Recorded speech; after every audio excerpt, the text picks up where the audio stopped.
Jesus said one sentence whenever the money ran out. Abdullah explained why it worked. Today, we look at a single line Jesus spoke every time the supply looked thin, and at how Abdullah, the hidden teacher who shaped so much of the law of assumption, explained exactly why that one line worked every single time. In the book of John it is written, "And Jesus took the loaves, and when he had given thanks, he distributed to the disciples, and there before thousands of hungry mouths and empty baskets, he did not wait for the bread to multiply before he gave thanks. He gave thanks first, and the giving of thanks was itself the miracle already accepted." So here is a small affirmation to carry with you. Say it with me. I thank you now for the money that has already come.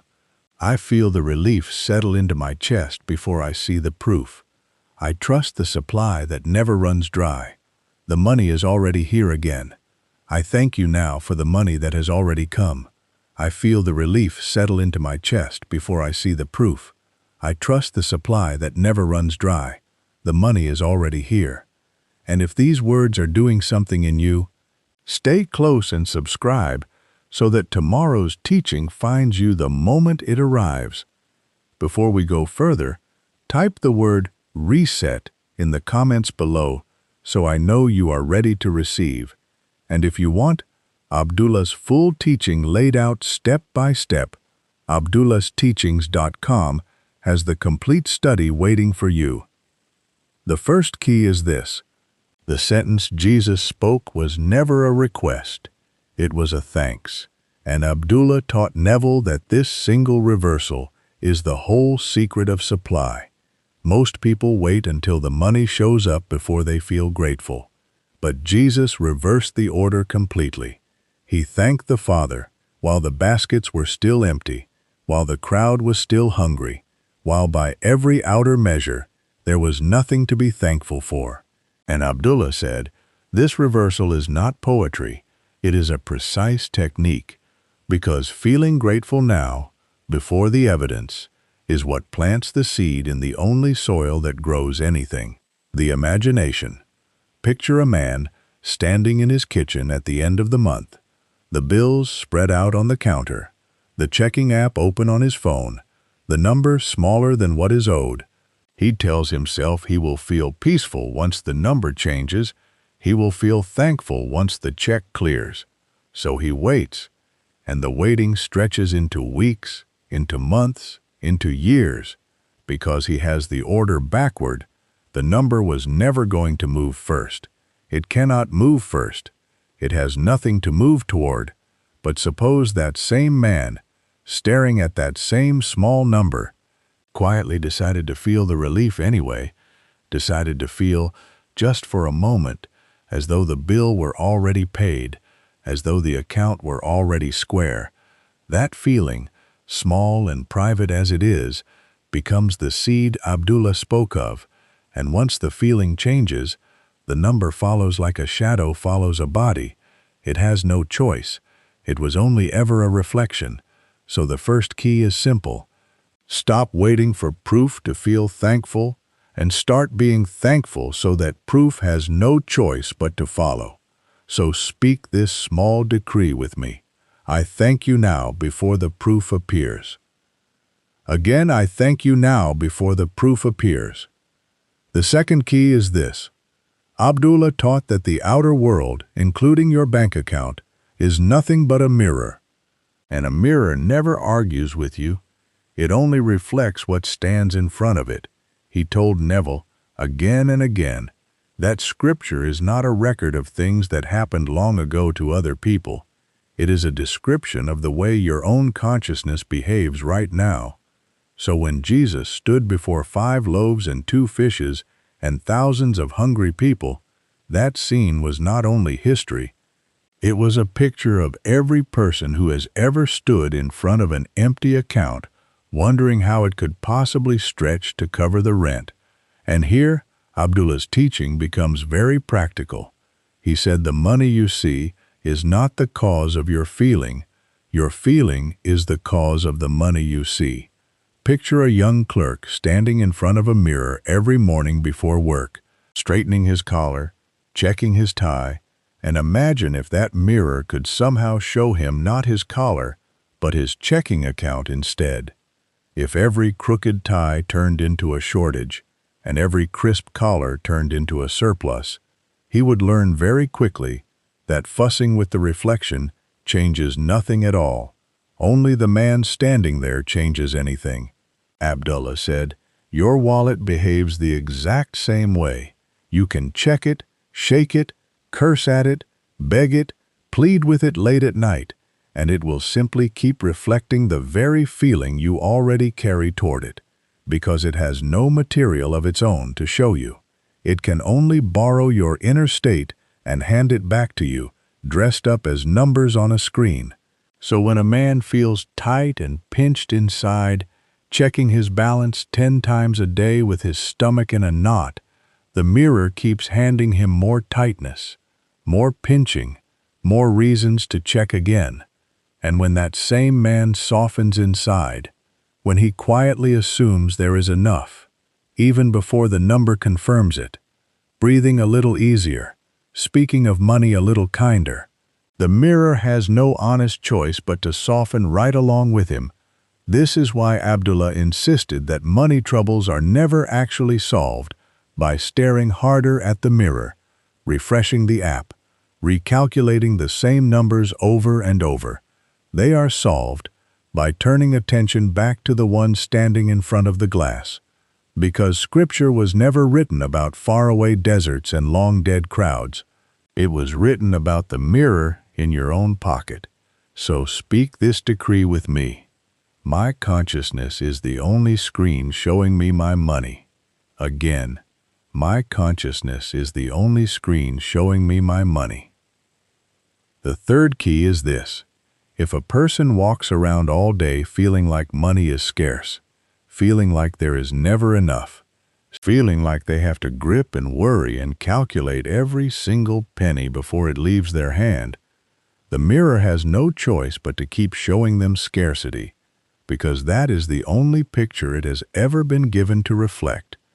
But the moment a person changes what they are feeling on the inside, even quietly, even privately, even while the account still looks thin on paper, the mirror begins, slowly at first and then all at once, to rearrange itself to match. Picture two neighbors living on the very same street, in the very same kind of house, earning close to the very same income. The first one wakes before the alarm even sounds, already bracing, already rehearsing the shortfall before her feet touch the floor, checking the balance with a knot tightening in her stomach, speaking about money the way one speaks about a hostile stranger who might show up uninvited and take something precious. This person opens every bill like it might bite her, flinches at every unexpected expense, as though it were proof the world has singled her out for punishment. The second neighbor wakes into the very same morning, the very same kind of bills, waiting on the very same kind of table, but handles money like an old friend who always finds a way to show up right on time. This person speaks of money with ease, even when the numbers are tight, pays what needs paying without flinching, thanks the mailbox before opening it instead of dreading it, and somehow, month after month, small doors open that never seemed to open for the neighbor next door. A little extra work appears out of nowhere. A bill turns out smaller than expected. A gift arrives at just the right moment.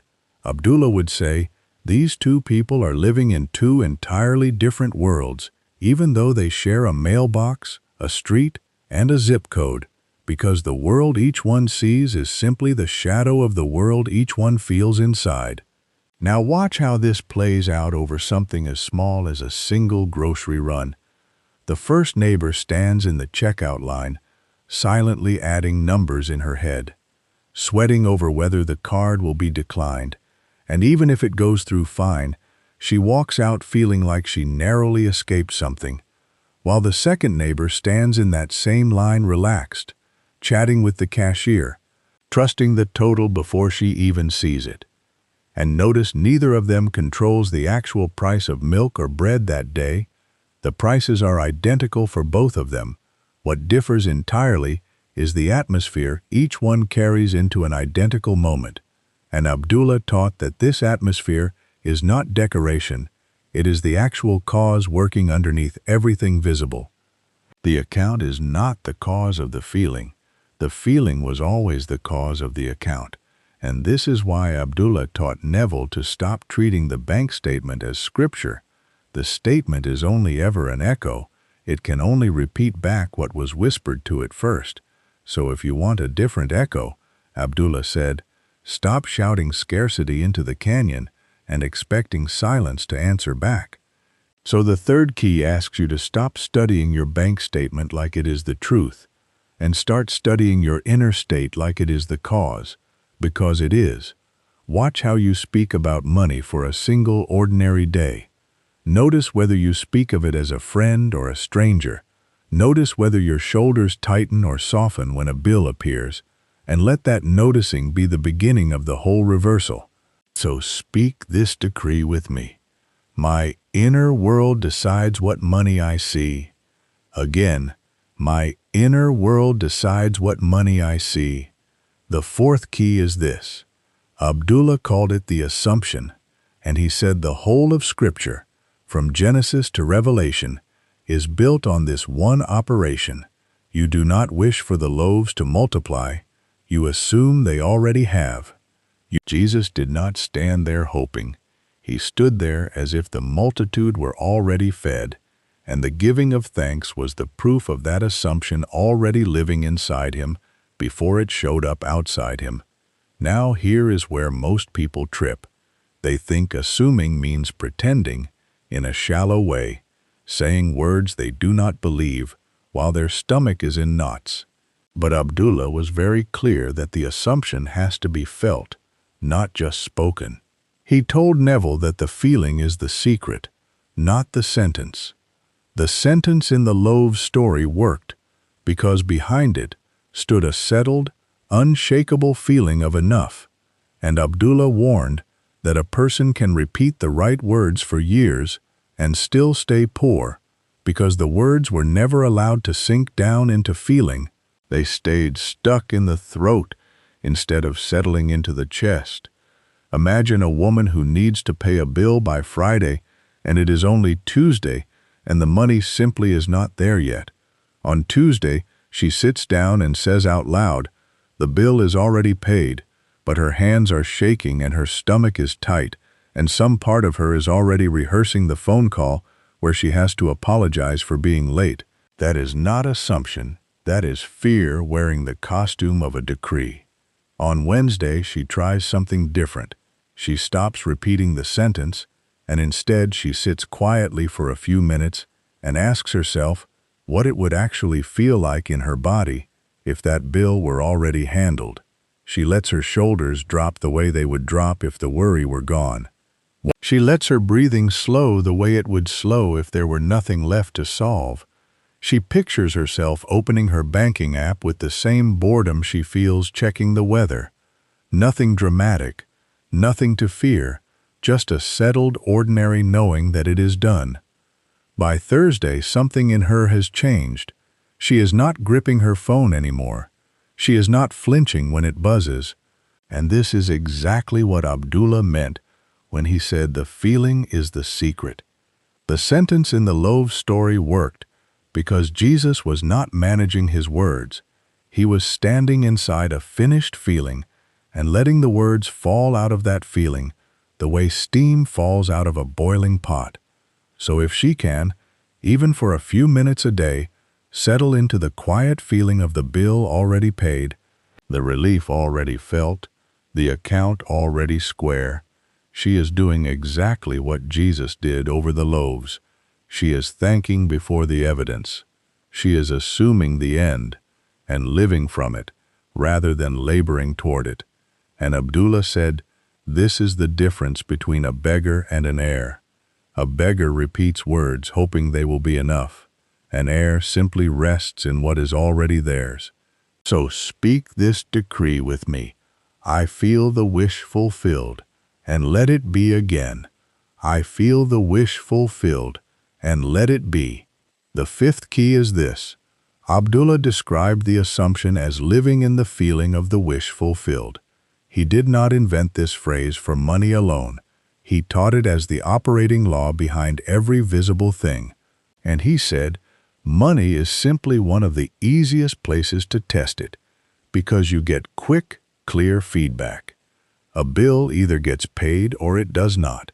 A check either arrives or it does not. So this is fertile ground for practicing the assumption. And here is the part Abdullah stressed above almost everything else. Once you have planted the feeling of enough, the work is not to keep checking whether it is working.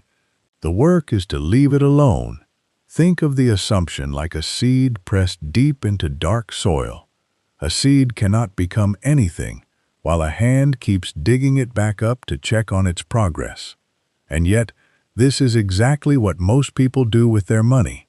They assume for 5 minutes in the morning, feeling calm, feeling provided for, and then by lunchtime, they are back at the bank app, refreshing the balance, searching their pockets for proof that the feeling worked.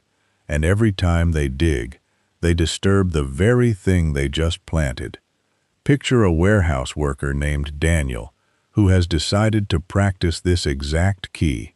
He sits in his truck before his shift, closes his eyes, and feels, just for a few minutes, that the money for his daughter's school fees is already settled. The feeling is warm. It is real while it lasts. It is not pretend. He can feel his shoulders drop the way they only drop when a worry has actually left the body. That is the seed going into the ground. But then he clocks in, and somewhere around his second break, he pulls out his phone anyway, opens his banking app, and stares at a balance that has not moved even slightly. And something in his chest tightens right back up.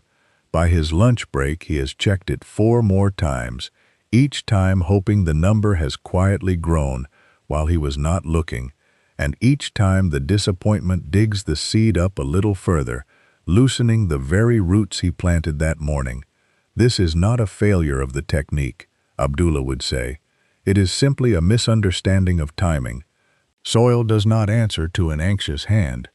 Soil answers to being left undisturbed long enough to do its slow, invisible work. A farmer who plants in April and pulls the seed up in May to check for roots will never once in his life see a harvest, no matter how good the seed was. And Daniel, without realizing it, was doing the exact same thing to his own assumption every single afternoon. So picture instead a second version of Daniel, one who plants that same quiet feeling in the truck before his shift. And then, when the urge rises around lunchtime to check the app again, simply notices the urge and lets it pass, like a car passing on the highway. He does not fight the urge. He does not shame himself for feeling it. He simply does not follow it into the field to start digging. He goes back to loading his truck, back to the ordinary motions of his day, carrying the seed quietly instead of carrying his phone anxiously. And this is the version of Daniel Abdullah's teaching was built for, because the feeling, once truly felt, has already done everything it needs to do. It does not need supervision. It does not need worry standing guard over it like a nervous foreman. Worry is simply digging with a more anxious hand, dressed up as diligence. So the fifth key is this: plant the assumption of enough, the way a farmer plants in spring, with full confidence and then with distance, watering it gently now and then, with a quiet returning feeling of thanks, but never tearing at the ground to see how far the roots have gone. Let it sit in the dark of your own feeling until it is ready on its own timing to break the surface, because it always breaks the surface. That is simply what a planted seed does. So speak this decree with me. I plant my assumption, and let it grow unseen. Again, I plant my assumption, and let it grow unseen. The sixth key is this: there are 2 kinds of gratitude. and only one of them moves anything. The first kind is the common kind, the gratitude that comes after. The check arrives and you say thank you. The raise comes through and you say thank you. This kind feels natural, but Abdullah pointed out it changes nothing, because by the time it arrives, the work is already done. It is like thanking the rain after your garden is already soaked, pleasant, harmless, but useless as a cause. The second kind is the rare kind, the kind Jesus practiced over the empty baskets. Gratitude that comes before, gratitude as evidence rather than gratitude as reward. Abdullah taught that this second kind of gratitude is actually a form of proof that you have already accepted the thing in your own consciousness long before your eyes are given permission to see it.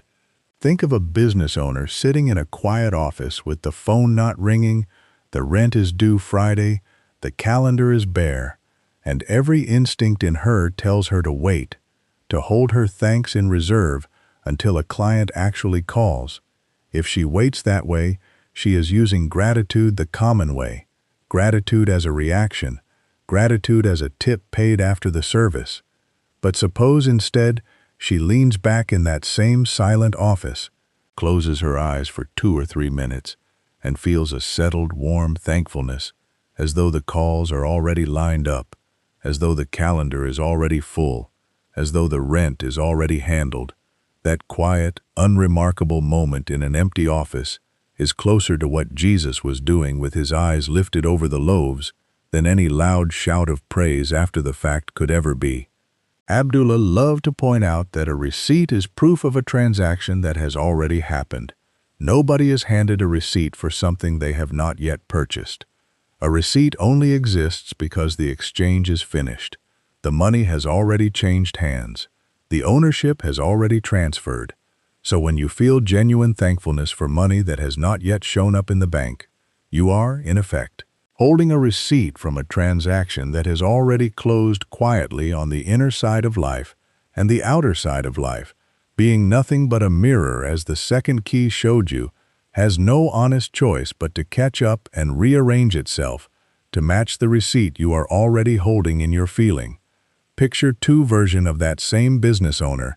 One keeps her hand pressed against her chest all day, bracing, watching the phone, feeling the debt like a stone, and one has already exhaled, already said her quiet thanks, already moved through her day as someone whose bills are already settled, even though not one client has called yet. Both women live in the same office. Both stare at the same silent phone, but only one of them is planting a receipt the world must eventually honor. And this is the whole secret hidden inside the loaves. Jesus did not thank the Father because the bread had multiplied. He thanked the Father, and the bread multiplied because he thanked him. The order matters more than almost anything else in this entire teaching. So let the sixth key settle into you slowly. Gratitude felt now, in the empty room, before the check, before the call, before the proof, is not naive. It is not denial. It is the most practical thing a person can do with their attention, because it is the one act that turns waiting into receiving. So speak this decree with me. Gratitude now is my proof of things to come. Again, gratitude now is my proof of things to come. The seventh key is this. This is why the sentence Jesus spoke worked every time the money ran out. It was never really about food. It was a demonstration of how to hold the receipt before the delivery truck even leaves the warehouse. A young man once told his mentor that he could not feel grateful for money he did not have, and the mentor answered that gratitude is not a report on your circumstances. It is a decision about your identity. You are not thanking existence for what your circumstances currently show you. You are thanking existence for who you already know yourself to be underneath the circumstances. A person for whom money always finds a way. And this is the part most people skip past too quickly, because they think the lesson is only about feeling good for a minute. But Abdullah taught that gratitude used this way, is actually an act of self-naming. Every time you thank existence before the proof arrives, you are quietly declaring who you are, not what you have, and the world, being a mirror, can only ever answer to what you declare yourself to be. Picture a shop owner who has had 3 slow weeks in a row, the register light, the shelves a little too full.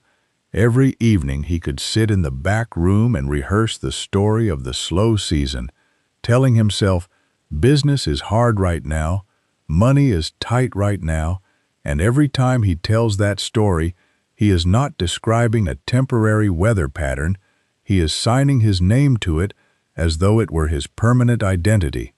But suppose instead, on the 4th week, he begins doing something strange. Before he opens the shutters in the morning, he sits quietly for 2 or 3 minutes and simply feels thankful, not for the empty register, but for the kind of person he already knows himself to be, underneath the slow season.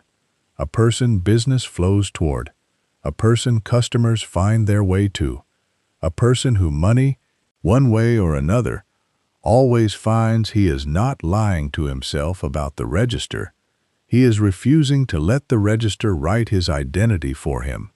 Think about how differently you would move through a single ordinary Tuesday if you simply knew, the way you know your own name, that you are that kind of person. You would not panic at a bill. You would not flinch at a low balance. You would treat every gap as temporary weather rather than permanent climate. A person who knows they are the kind for whom money always finds a way does not need the bank statement to confirm it before they can rest. They rest first, and the resting is itself the signature drying on the page. Notice, too, that this is not about pretending the bill is paid when it is not. It is about refusing to let an empty basket define who you are, while the thanks is still rising in your chest. Jesus stood before thousands of hungry people and did not once say, "I am a man surrounded by lack." He stood there and gave thanks as a man surrounded by plenty, and that identity, held quietly and without argument, was what the miracle had to match. So the 7th key asks you to practice the rare gratitude, the gratitude that arrives first and clears the road for everything else to follow. Not gratitude for the number in the account, but gratitude for the kind of person you already are underneath the number. So speak this decree with me. I am one for whom money always finds a way. Again, I am one for whom money always finds a way. The 8th key is this, and it is the key. Abdullah returned to more than any other. He taught that the human imagination is the very power Scripture calls by its divine name, not a fantasy department tucked away in the corner of the mind, but the actual creative agency behind every visible thing. When Jesus looked up before he broke the bread, he was not looking to some far-off sky father seated on a cloud. Abdullah said that upward look represents turning attention inward and upward toward the deepest, most authoritative part of one's own consciousness, the part that decides what is real before the eyes ever confirm it. This is a strange idea to modern ears, because we have been trained to think imagination is the least reliable thing about us, the daydreaming part, the part that gets carried away. But Abdullah insisted it is the most reliable thing about us, because imagination is the only place anything is ever built before it is built anywhere else. Picture an ordinary clerk sitting at a desk with a stack of unpaid bills in front of him. He has been taught his whole life that the papers on the desk are the real thing and the pictures in his head are the unreal thing. So he stares at the papers. He adds the numbers again and again. He lets the papers frighten him, but Abdullah would ask him a simple question. Which came first, the papers or the state of mind that agreed to receive them? Because before that clerk ever signed a lease he could not afford, or took a job that paid too little, some quiet, unquestioned picture of himself as a person who barely gets by was already running in his imagination. The papers on the desk are not the cause of his condition. They are the fruit of a tree he planted in thought long before the fruit ripened. So Abdullah's teaching flips the whole household order of most people's minds. They treat the visible world as the parent and the imagination as the child, always reacting, always adjusting, always taking its cues from what the eyes report. But he taught Neville that this is exactly backwards. The imagination is the parent, the visible world is the child, and a child, however loudly it cries, cannot rewrite the decisions of the one who raised it. Only the parent can do that. So when you sit quietly and imagine the bill already paid, or the check already deposited, or the debt already cleared, you are not indulging in wishful daydreaming, you are exercising parental authority over a circumstance that has no power to disobey its own maker. Think of a mother rehearsing in her mind, before the school day even begins, her child walking calmly through a hard exam, feeling steady, feeling capable. She does this not because the outer world has shown her evidence yet, but because she knows the picture held quietly and repeatedly in her own mind has a strange and reliable habit of showing up later on her child's face. Abdullah would say, this is the same law at work, whether the subject is an exam or an empty wallet. The imagination held steady on a scene of provision, rehearsed calmly and without strain, becomes the invisible architect, drawing up the blueprint that the visible world is later forced to build from. So the eighth key does not ask you to deny the papers on the desk.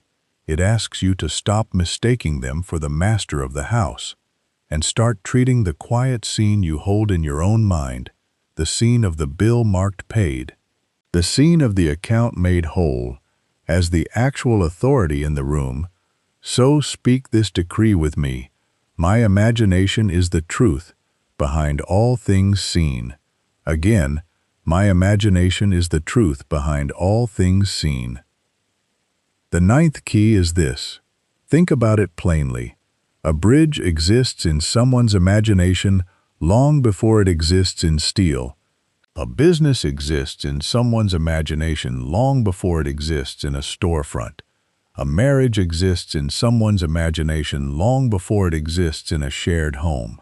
Nothing physical arrives first. Everything physical is simply the last stop on a journey that began, unseen, inside somebody's feeling and thought. Picture a young carpenter named Samuel, standing on an empty riverbank. No plans drawn yet, no lumber cut, no crew hired, but in his mind, he can already hear boots crossing the planks. He can already feel the sturdy give of good timber under his own hand. He can already see travelers waving to each other from either shore. Nobody else can see any of that. The bank is still just mud and weeds. But Samuel is not lying to himself. He is simply standing at the beginning of the only place a bridge is ever really built. And slowly, plank by plank, the outer world does nothing but catch up to what was already finished inside him. This is exactly what Jesus was showing the crowd that day. He was not performing a trick with bread. He was demonstrating that the inner act of thanks and the inner certainty of enough always arrives before the outer proof and always drags the outer proof along behind it. Now bring this down to something as ordinary as a grocery bill. A woman named Clara sits at her kitchen table on a Thursday night, looking at numbers that do not add up. The sink is full of dishes. The bills are spread out like a losing hand of cards. And every instinct in her tells her to wait until Friday's paycheck before she allows herself to feel steady. But Abdullah would tell her the paycheck is only the last stop. The steadiness has to be built first, quietly. In the workshop, nobody else can enter. So she closes her eyes for 2 minutes and simply feels the bills already paid, the sink already clean, the week already handled, and she thanks whatever it is that has already handled it. That 2 minutes at the kitchen table is not wishful thinking, it is construction work. It is the exact same labor Samuel performed on the riverbank, and it is the exact same labor Jesus performed over the empty baskets. Abdullah said this is why the sentence worked every single time the money ran out, not because it was magic, but because it was law, the same law running quietly beneath every bridge, every business, every marriage, every bill that ever got paid. The outer proof is never the cause, it is only ever the echo, and an echo cannot come before the sound that made it. So if you want to know why your money situation looks the way it does right now, do not interrogate your bank statement. Walk instead into the quiet workshop of your own imagination and see what has actually been built there, because that structure, however rough or however solid, is the one thing your bank statement is required to match. So the ninth key asks you to trust your own imagination, the way Samuel trusted his unfinished bridge, the way Clara trusted her 2 quiet minutes, the way Jesus trusted the thanks he gave before a single loaf had multiplied, as the first and only true workshop where your supply is built long before your hand ever holds it. So speak this decree with me. I give thanks now, and the world must follow again. I give thanks now, and the world must follow. Here is the whole picture. Thanks comes before proof. Your inner state is the mirror the world must match. Feeling is the true engine behind every assumption. Gratitude held before the fact becomes a receipt for what is already yours, and your imagination is the quiet workshop where all of it, bread, bridges, businesses, and bank balances, gets built before it is ever seen. Jesus did not wait for the baskets to fill. He gave thanks first. And Abdullah simply pulled back the curtain to show us why that always works. So say it with me once more. I thank you now for the money that has already come. I feel the relief settle into my chest before I see the proof. I trust the supply that never runs dry. The money is already here, and that is the whole of what Jesus whispered every time the money ran out.